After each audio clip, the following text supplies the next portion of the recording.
A lot of students are currently using ChatGPT, but one of the most common questions I hear is whether ChatGPT Plus is actually worth paying for, or if the free version is good enough. With subscriptions adding up all the time and costs through the roof, it's worth considering whether you actually need it or not. So in this video, I'm going to give a clear and honest breakdown of ChatGPT Plus from a student's perspective, including what you actually get, how students are really using it, and who should and shouldn't consider upgrading.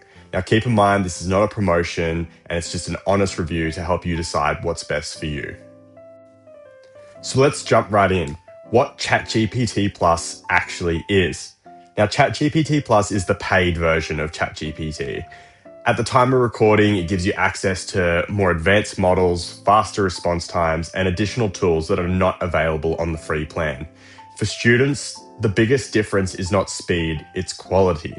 So the paid version is generally better at reasoning, explaining complex ideas clearly, and handling those longer pieces of text like lecture notes, readings, or draft assignments. And for myself, I find the Plus model is a lot better at summarizing those texts into understandable knowledge in a swift amount of time. So this becomes really noticeable as the subject matter becomes more difficult. So uni students out there, you're going to be spending time focusing on difficult subject matter that the free version just might not be able to give a succinct and clear answer on. So let's compare the free version versus the paid version. Now, the free version of ChatGPT is still very useful for the everyday student. You can answer questions, explain topics, and help with just basic studying.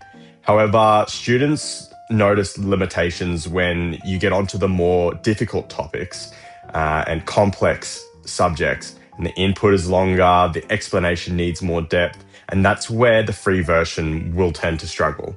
ChatGPT Plus tends to give those more clearer, structured answers and makes fewer logical mistakes when dealing with harder material, for example, university work.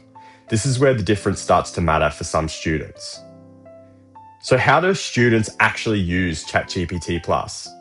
Well, most students are not using it to write assignments from scratch.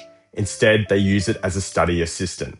Common uses include breaking down difficult concepts into simpler language, summarizing long lecture slides or readings, generating practice questions to test understanding, explaining why an answer is wrong, not just what the right answer is, and helping structure essays before writing them.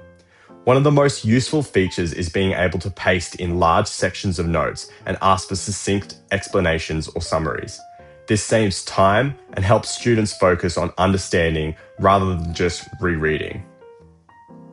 So when is ChatGPT Plus worth it? ChatGPT Plus is usually worth it if you are studying a demanding course and already using ChatGPT regularly. For example, it can be helpful if you're studying science, engineering, law, or health-related subjects. If you deal with complex readings or dense material, you use ChatGPT several times a week, or if you just value clear explanations and structure. So if ChatGPT is already part of your study routine, the improved quality of the Plus version can make studying feel easier and more efficient. So in that case, the subscription can pay for itself in time saved. Alright, so when is it not worth it? ChatGPT Plus is really not necessary for everyone. It's probably not worth it if you only use it occasionally, you mainly ask simple questions, you're on a tight budget, which many students are, or you already feel comfortable with your study methods. In these cases, the free version is usually more than enough. Upgrading really only makes sense if you're using the tool consistently. Let's move on to some common mistakes students make. One common mistake that students are making in 2026 is expecting ChatGPT Plus to do the learning for them.